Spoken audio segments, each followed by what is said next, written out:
Thank you everyone for joining us today. As a matter of introduction, I am Jessica Roberto. I am the manager for the Hollomon Health Innovation Challenge. I also do manage other programs for the Buerk Center of Entrepreneurship here at the Foster School of Business.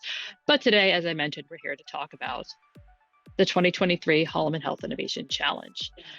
This is a prototyping and innovation challenge that we run every year for students focused on healthcare. And so what we mean by a prototyping and innovation challenge is that it is a very technology-focused challenge as opposed to traditional business plan competition. The goals of the challenge is for us to learn about the technology you're developing, the impact it's going to have on the world, and who's going to pay you for it. So we're excited to see what all of our students are developing and working on this year, and we'll give some more information about eligibility and logistics as we move through this session.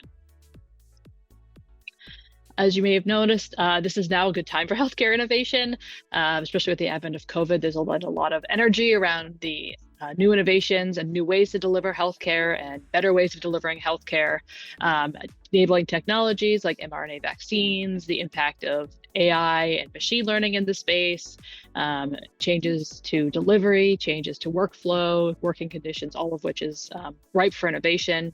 And there's a lot of money in this space. There may be a lot of tech layoffs happening in other spaces, but healthcare still remains a vibrant industry, particularly here in Seattle, with growing startups all the time. So it's really exciting to see innovation happening in the space in and around UW and in the larger Pacific region, of course. So what do we mean by healthcare innovation? Really, for us, that means students developing any sort of product, process, or service that highlights a new approach to wellness, care and treatment, or safety and access. So of course, that means that we're going to see medical devices, and sometimes we see therapeutics in the competitions, but really we take a holistic view of health. So anything that is looking to address nutritional access, mental health, workflow for physicians and other care providers, digital health and digital tools, really anything that impacts human health and improves human health and wellness is something that is eligible and encouraged to apply for the challenge. If you have specific questions about whether your specific innovation is eligible for the challenge, please always reach out to me. I'm happy to kind of field those eligibility questions, but I'm going to tell you right now, I tend to err on the side of including it. In terms of student eligibility, so any student, undergraduate or graduate student in good standing, enrolled in a degree-seeking program from any college or university in the Cascadia corridor. And we define that as Washington, Oregon, Idaho, British Columbia, and Alaska. So we encourage students to form teams with friends who may be going to other schools. If you're a graduate student at UW and you have graduate student friends over at Wazoo, please, work together, join a team. You can find expertise anywhere among student populations, and we encourage you to seek them out. So the challenge itself, is, as I mentioned, a prototyping challenge. It's where you get the chance to show off your idea and your invention, whether that's a physical prototype, a model, a wireframe of a service you're coming up to our community of judges. And these are judges from the larger Seattle region for the most part, and they are entrepreneurs, investors. I'll get more into them in a little bit. The format of the challenge is broken into two sections, so 2 rounds. The first round is the screening round. That is the round you'd be entering for when the deadline of January 30th. Teams submit a 5 to 7 page business plan. This is actually more of a business summary rather than a business plan detailing your invention, the potential market that you'll be deploying to, and other information about the commercialization aspects. And then that plan is reviewed by judges in our community who offer you feedback directly through the platform, and as well as they pick the top 21 teams who then move forward to our final round. The final round is a live in-person event that will be happening on March 2nd, which is a trade show style event. So teams that move forward to the final round will present a 60-second pitch to the audience and then deliver, get the chance to show off their prototype to the judges in a more trade show style event where you have a booth that you can actually demo, give more information, have one-to-one interaction with judges. And at the end of that day, the judges will decide on our winners. As I mentioned, here are the deliverables you'll go over. That initial application, again, is a 5 to 7 page business summary. There are examples of this on our website, as well as guidelines on what exactly we expect to see in these applications. More information on resources to kind of get a sense of what has been successful in past applications further on in this session. And the final round, if you do make it to that top 21 teams, we ask the teams prepare, as I mentioned, a 1-minute or 60-second business pitch, a 1-page business summary that we give to judges ahead of time so they can more familiarize themselves with all of the finalist teams, and then your booth and prototype demo, as I've mentioned. So who are these judges that I keep talking about? So the judges, as I mentioned, are professionals from around the region. They are entrepreneurs themselves. They're engineers, technologists, investors, physicians, people who work in insurance industry, other type of provider industries. And the goal we have of bringing all these people together is to really give you feedback from every part of this industry. Healthcare, if you may or may not yet be familiar, is a very complicated sector to innovate in. And so having opinions and being able to meet people from all different perspectives of this industry is a really invaluable experience if you're looking to go into healthcare research or healthcare innovation. Aside from the prizes, which I'll be talking about in a second, the ability to meet and interact with some of the most amazing innovators in this area is really a boon for participating in the challenge in general. And we've had students, move forward from the challenge, even if not the startup idea that they present, with contacts and job opportunities that they wouldn't have had otherwise. But of course, you're also here to hear about the prizes we award. So at the end of the challenge, we give away close to $40,000 in prize money to students.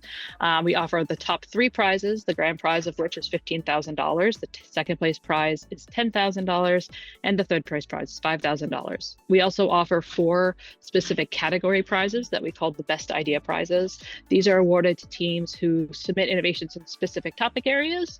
If you win one of these Best Idea Prizes, you are still eligible for one of the top 3 prizes, but no team can win more than 2 of these Best Idea Prizes. This year, the categories for Best Idea Prizes are Best Idea for a Medical Device, Best Idea for a Digital Health Idea Innovation, Best Idea in Patient Safety, and this is meant to address anything that addresses medication errors, diagnostic errors, communication errors, anything that improves patient safety in a care setting. And finally, our last Best Idea Prize is in addressing health access and healthcare disparities. More information, again, on these is available on our website, and I will send out that in the chat. So what can come out of this competition? You do all this, there's a lot of work and blood and sweat and goes into these ideas, and what can come out of this. So I mentioned that a lot of students come away with great connections and great leads for potential post-graduation plans, but we have had a lot of success with people who've actually graduated and come out of the competition with real startups. One of our most notable success stories is Alpha Bio. They're a local company that they won the 2018 Hollomon Health Innovation Challenge and also competed in the 2018 Dempsey Startup Competition. So Alpha Bio is a local startup that came out of the Institute for Protein Design, and they were putting together a library for assessing protein-protein interactions for drug design. They came through the 2018 Hollomon Health Innovation Challenge, as well as the 2018 Dempsey Startup Competition. And from there, entered the Jones & Foster Accelerator. They took advantage of other local programs. And all of this was based on the CEO's PhD research. And recently, they've moved out of Fluke Hall, the incubator, and CoMotion, moved into their own space here in Seattle. And they raised a $20 million Series A in 2021. So they're a growing startup, homegrown here in Seattle, that came through the challenge. Another great example is the company NanoDropper. They also competed in the 2018 Hollomon Health Innovation Challenge, and they came in 4th place, winning what we call the Spark Award. And then they came back and took all of the learnings they took from that first year, came back in 2019 and won the challenge. And from there, again, they grew. They developed a eyedropper attachment for glaucoma medication that reduces the size of the drops when people use eye drops to minimize wasted medication. This is an innovation that seems very simple, but they were the first to the market with this sort of innovation, and they are now shipping their FDA approved device all over the US to eye doctors, selling it direct to consumer. And they received a $500,000 SBIR Phase 2 grant to work with the Air Force to help adapt their product for their usage. So it's really exciting when we see technologies like this that come from students like you, move into the clinic and make real impact in the world.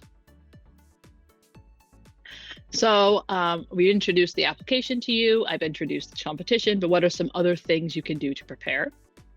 So the first thing, and maybe the most important, I would recommend is coming to our Team Tuesday events. These are lunchtime meetups that we've been hosting every Tuesday this year, the academic year. It is a time for you to meet other people interested in innovation, commercialization, who have different skill sets or backgrounds. We invite students from all across campus who are interested to come and meet each other, bring your own idea or hear some other people's ideas and maybe join a team. It's a great opportunity to also get practice talking about your idea in a more casual setting. And those sort of informal pitch events are just ways to honing your message. You can learn more information about these events at our website, startup.uw.edu.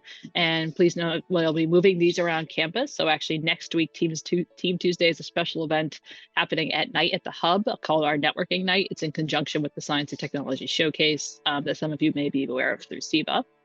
And the one after that will be down at the Hans Rosling Center, where we'll be hosting one that's especially HIC focused. So I encourage you all to join us there.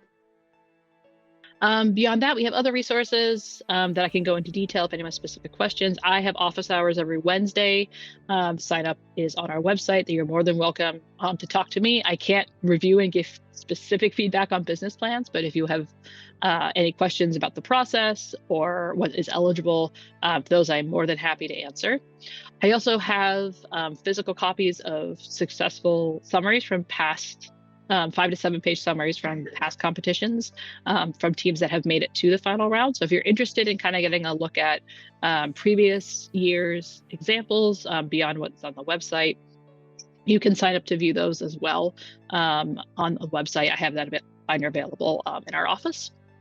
For teams that move forward to the final 21 team round, the final challenge round, we have a resource night and a pitch workshop to help them prepare for that 60-second pitch and getting together a booth. And there's also lots of events that we host on Startup Tree. I've mentioned that before, aimed at bringing students together, both through our office and across campus. So what are the key dates that you should know about for the challenge this year? The application opened in December, so it's open now if you want to go check it out. The deadline is January 30th at noon, so that's a little less than 3 weeks from today. The screening round, which is that first round, will take place immediately after that. It takes place over a week from February 1st through 8th. Teams that are advancing to the final round will be notified on the 9th. And from there, you'll have a few weeks to get your booth together for the challenge round, the final round, which happens on March 2nd at the Hub. But after the Health Innovation Challenge, there is more to do. It's not the end of the road for innovation in health or the availabilities and opportunities we have at the Buerk Center. I always encourage teams who are working on innovations that are environmental health or community health based. So you're looking at air filtration or water quality. All of those innovations that focus on environmental health are also eligible to apply for the Environmental Innovation Challenge, which happens immediately after the HIC. That deadline to enter is February 13th, so it's a few weeks after ours. The competition is the end of March. And then after both HIC and EIC, we have our Devs to Startup competition. This is our more standard business plan competition open to any eligible business plan from any sector. It's a much longer round, but you have a lot of chance to get feedback from a wider variety of experts. And it's a great follow-on for students who have competed in the Hollomon Health Innovation Challenge. So that's all I have in terms of formal presentation. I'm happy to stay here and answer any questions or go over anything I might have missed in my presentation. Hi, I have a quick question about of course. So you mentioned that it doesn't really have to be a medical device. It could also be like a service, except in the business plan, I guess like a service wouldn't essentially make much of a profit. So is profit, like since this is like a business plan, is profit necessary?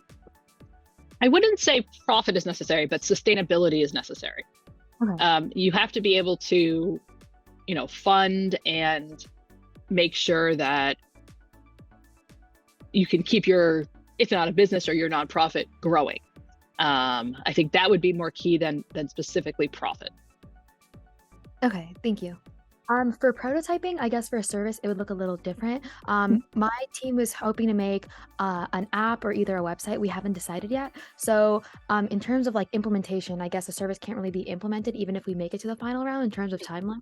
So, would a prototype in that case just be like a built app or maybe like a simulation of some Mhm. sort? Yeah, either of those would be fine. Yeah, we wouldn't expect you to have like paying customers yet. But I think, really the goal of prototype is to show that you can actually build the thing that you're proposing. That you have, if you're working on, an AI algorithm, that you maybe have a base version of it, something like that. So it's really just to show that what you're proposing is viable. Okay, thank you. I have a follow-up question to that. Sure. So since there are different teams that are on different levels of maturity with regards to the prototyping, how is, for example, a team who just has wireframes as a prototype compared to teams who maybe already have a working product? That's a really good question. And it's hard to say. I think it really comes down to the promise. We don't require teams to be, as I mentioned, we don't require teams to be profitable or have customers or be an assisting business. I think it is true that you want to be able to show that you have, if not traction, some sort of, that you can build what you say.